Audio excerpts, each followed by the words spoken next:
Hi everyone, welcome back to Clumsy Cakes. My name's Amy. So today, in honor of Oktoberfest, we're going to be making some homemade pretzels with a honey mustard dipping sauce and homemade beer cheese. So let's get started.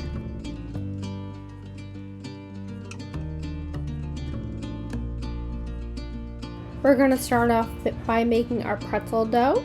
So to a stand mixer, you're going to add your 1 cup of water, your 1 tablespoon of granulated sugar, and then 1 packet of instant dry yeast. And then you're just going to leave that for about 5 minutes to activate. You want to make sure that your water is warm, but not too warm, about between 100 and 110 degrees Fahrenheit. So just a little bit warm. You'll know that your yeast is ready when it starts to bubble just a little bit and it starts to smell like bread. Once your 5 minutes is up and your yeast has activated, you're going to add in the rest of your dry ingredients and also 1/2 of a stick of melted unsalted butter. And then you're just going to knead this until it comes into a ball, and then once it comes into a ball, you're gonna knead it for about another 4 to 5 minutes until you get a smooth dough ball. Anytime you're making a bread dough that calls for yeast and it does not activate, don't go any further. Just scrap it and start again. Because I'm not gonna lie to you, any bread recipe is kind of a process and it takes a while. What that rising is doing is making your bread dough nice and airy. And if that doesn't happen, you're gonna have a pretty dense and rock hard dough, which is pretty frustrating when you spend all that time. So it's better to just scrap your yeast and start again. So I'm just adding about a tablespoon of vegetable oil to a large bowl and then getting my dough coated in that oil, and then we're going to cover it and leave it in a warm, dry place to double in size for about an hour. What I like to do is put the bowl on the back of the stove and then preheat my oven to 250 degrees and then leave that for an hour. While this happens, we're going to get our sauces ready.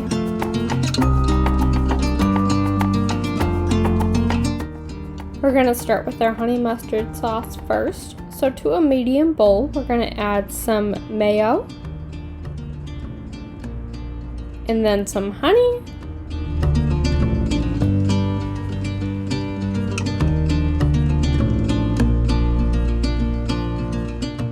some Dijon mustard,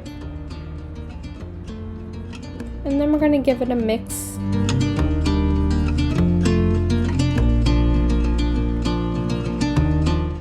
And in this video, I was just kind of fine-tuning this recipe, so then I added some yellow mustard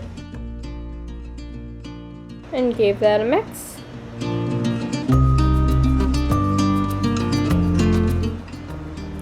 And some salt and pepper. And as always, all of the measurements, ingredients, and written instructions for this recipe will be on my blog, www.clumsycakes.com. So last few ingredients are some paprika, and then some garlic powder.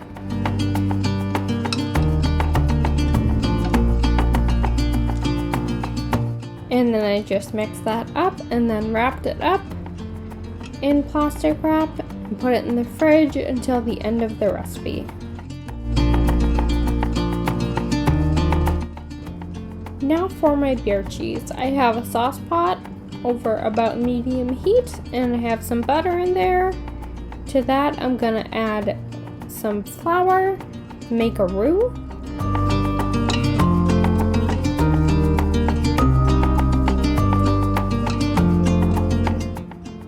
Just mix that around for about 30 seconds just to get rid of that flour taste. And then add a cup of milk.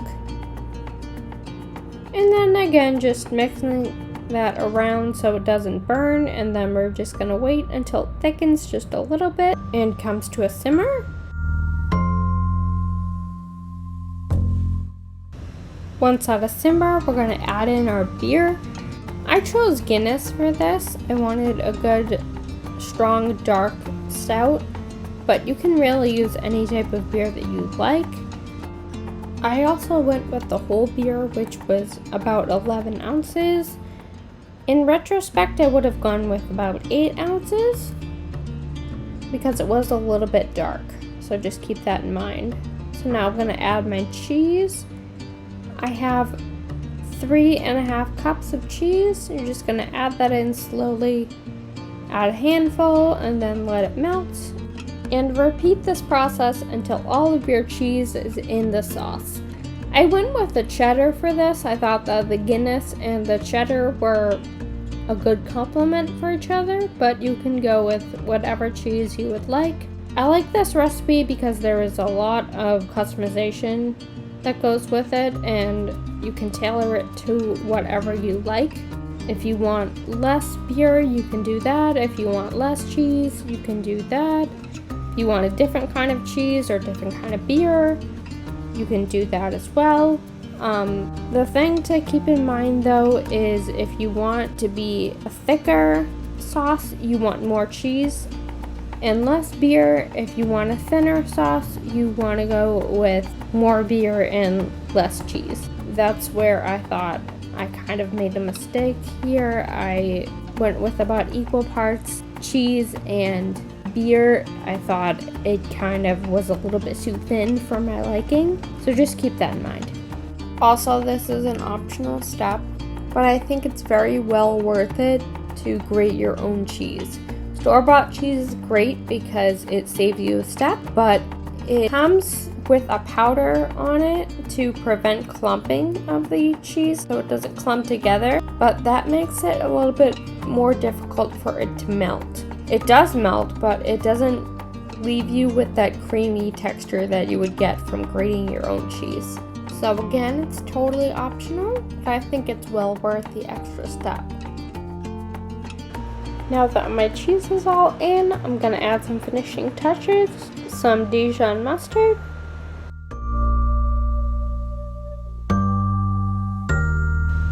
some Worcestershire sauce,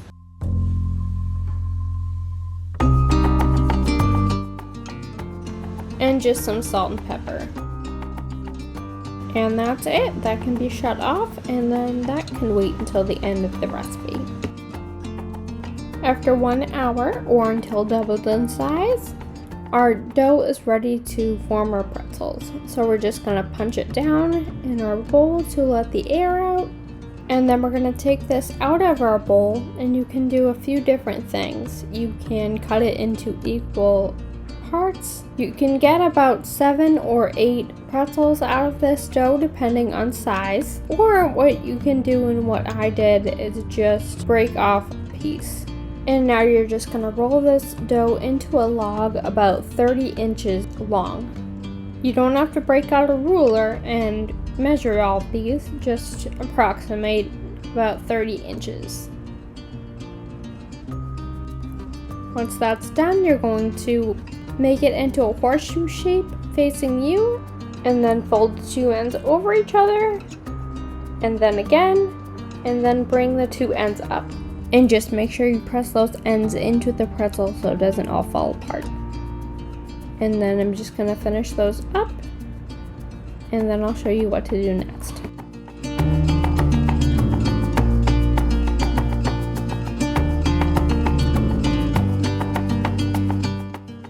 Next, you're going to get a pot, fill it with water, and 2/3 of a cup of baking soda.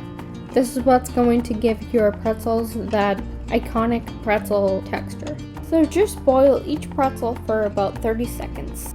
I know this is an awful angle, I'm sorry for that, but once these are boiled, you're going to brush each of them with some egg wash and then sprinkle over some pretzel salt or coarse salt.